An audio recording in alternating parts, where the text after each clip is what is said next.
உன் வார்த்தைகள் கேட்கப்பட்டது என்று வேதவசனம் சொல்லுகிறது. வித்தியாசம் உண்டாகும்படி செய்வேன் என்று கர்த்தர் சொல்கிறார். நான் உன்னை வெறுத்து விடவில்லை என்று கர்த்தர் சொல்கிறார். இன்றைக்கு கர்த்தர் நமக்கு தருகிற ஒரு வார்த்தை வார்த்தை வார்த்தை அவர்களை வழி நடத்துவே வழி நடத்துவே வழி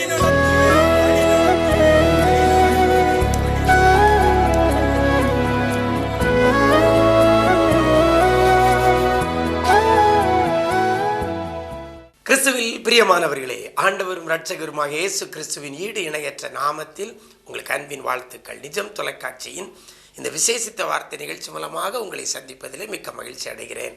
நல்லா இருக்கிறீங்களா? எல்லாரும் ஆண்டவர் கிருபையில நல்லா இருப்பீங்கன்னு கர்த்தருக்குள் நம்புகிறேன்.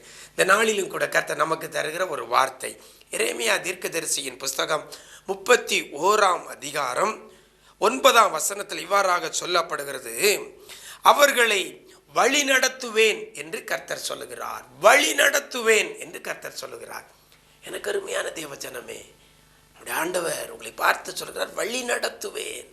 இன்னைக்கு அநேகர் எப்படி செல்ல, எதை செய்ய, என்னத்தை செய்ய, எப்படி போக, எப்படி சாதிக்க, எப்படி இந்த காரியத்தை செய்ய, இதிலிருந்து எப்படி நான் விடுவிக்கப்பட, அப்படி சொல்லி நம்ம கேள்விக்குறியோடு கூட இருக்கிறோம். ஒரு எதிர்பார்ப்போடு கூட இருக்கிறோம். எனக்கு யார் உதவி செய்வா, எனக்கு யார் கைட் பண்ணுவா, எனக்கு யார் போதிப்பா, என்னை கரம் பிடித்து யார் கொண்டு போவா, முடிவெடுக்க முடியாமல் இருக்கிறேன், என்ன செய்ய யாது செய்யன்னு தெரியாமல் இருக்கிறேன், யாராவது எனக்கு ஆலோசனை சொல்ல மாட்டார்களா, யாராவது என்னை கரம் பிடித்து நடத்த மாட்டார்களா அப்படின்னு சொல்லி பல சூழ்நிலையில பல பேர் பல காரியத்தை குறித்து கலங்கி கொண்டிருக்கிறோம். இந்த கலக்கத்தோடு இருக்கிற தேவ பிள்ளையே, கர்த்தர் உங்களை பார்த்து சொல்கிறார், வழி நடத்துவேன் என்று சொல்லுகிறார். வழி நடத்துவேன். அழகா அந்த வசனம் சொல்கிறது. எப்படி? அவர்களை வழி நடத்துவேன். கர்த்தர் வழி நடத்துவேன்னு சொல்லிட்டார். அதுக்கப்புறம் நம்ம கவலைப்பட வேண்டிய அவசியம் இல்லை. அவர் வழி நடத்துவார். எங்க போகணும், என்ன செய்யணும் அப்படிங்கிறத வழி நடத்துகிறவர் அவர். அவர் வழி நடத்துவேன் என்று சொல்லுகிற ஆண்டவர். அவர்களை வழி நடத்துவேன் என்று இந்த வார்த்தை சொல்லப்படுகிறது. அந்த அவர்கள் யார்? அந்த அவர்கள் லிஸ்ட்ல நீங்களும் நானும் இருந்தா நம்மை கர்த்தர் வழி நடத்துவார். வசனம் சொல்லுகிறது. அந்த வசனத்தில் ஆரம்பத்தில் அவர்கள் யார்? அழுகையோடும் விண்ணப்பங்களோடும் வருவார்கள்.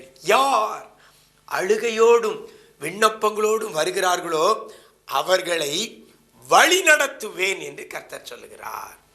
எனக்கு அருமையான தேவஜனமே, நம்மகிட்ட அழுகை இருக்குது. எல்லார்ட்டையும் அழுகை இருக்குது. ஒரு பிரச்சனை, ஒரு வியாதி, ஒரு போராட்டம் வந்த உடனே நம்மகிட்ட அழுகை இருக்குது. உடனே அழுதுருந்தோம். நம்ம மனம் தாங்க முடியாமல் அழுகிறோம். அழுகை இருக்கிறது. ஓகே, ஒரு ஃபஸ்ட் பாயிண்ட் ஓகே, அழுகையோடு இருக்கிறோம். சூப்பர். அடுத்தது சொல்லப்படுகிறது, அழுகையோடு இருக்கிறவர்கள்ட்ட அடுத்த இருக்க வேண்டிய ஒரு காரியம் என்ன? விண்ணப்பங்களோடு வருவார்கள். விண்ணப்பம் என்னால் வேண்டுதல், ஜெபம். அழுகிற தேவ பிள்ளையே, வழி நடத்தப்பட முடியாத ஒரு சூழ்நிலையில, அடுத்த லெவலுக்கு செல்ல முடியாத ஒரு சூழ்நிலையில அழுது கொண்டிருக்கிற தேவ பிள்ளையே, அழுது கொண்டிருக்கிற நீங்க கர்த்தரிடத்துல விண்ணப்பம் வைக்கிறீங்களா? கர்த்தரை நோக்கி ஜெபிக்கிற பிள்ளையாக இருக்கிறீங்களா?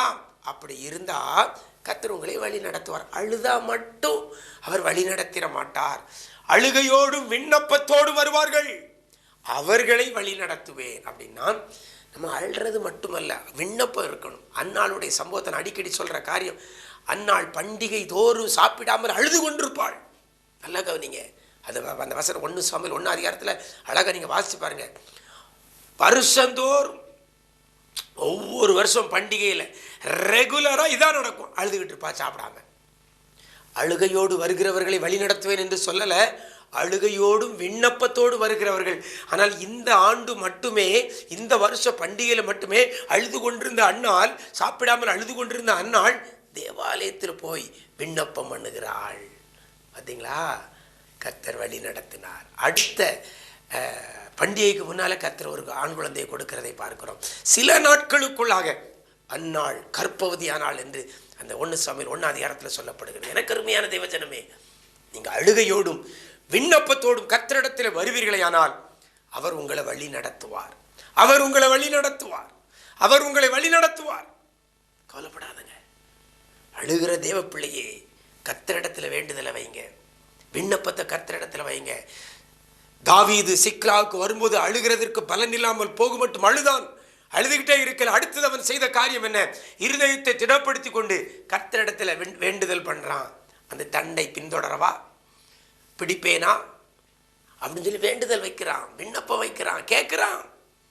அழுகையோடும் விண்ணப்பத்தோடு வருகிறவர்களை கர்த்தர் வழி நடத்துவார். எனக்கு அருமையான தேவஜனமே, இந்த சம்பவம், இந்த வார்த்தையில இருந்து உங்களை நீங்க மாற்றிக்கொள்ளுங்க. அழுது கொண்டே மட்டும் இருக்காதபடி, அழுது கொண்டிருக்கிற பிள்ளைகள் கர்த்தரிடத்தில் விண்ணப்பம் பண்ணுகிற பிள்ளைகளாகவும் மாறுங்கள். கர்த்தரை நோக்கி ஜெபிக்கிற பிள்ளைகளாகவும் மாறுவீர்கள் என்றால் கர்த்தர் உங்களை வழி நடத்துவார். அவர் வழி நடத்தினா அதில் எந்த ஒரு தடையும் இருக்காது, எந்த ஒரு ஆபத்து இருக்காது. இலக்கை அடையலாம். கர்த்தர் அப்படிப்பட்ட கிருபையை தருவாராக. நாம் ஜெபிக்கலாமா?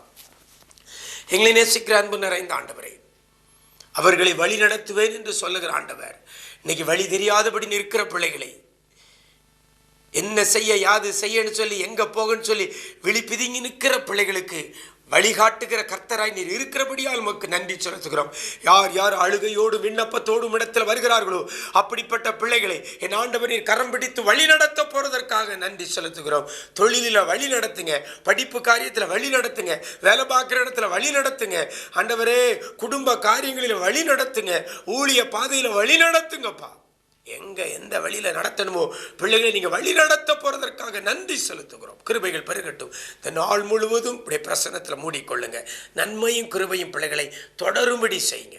பிள்ளைகள் தூக்கமெல்லாம் சந்தோஷமாய் மாற பண்ணுங்க. இதிலும் பெரிதானவைகளை காண செய்யும்படியாய் ஜெபிக்கிறோம். மீட்பர் இயேசுவின் மூலம் ஜெபிக்கிறோம் நல்ல பிதாவே, ஆமென், ஆமென்.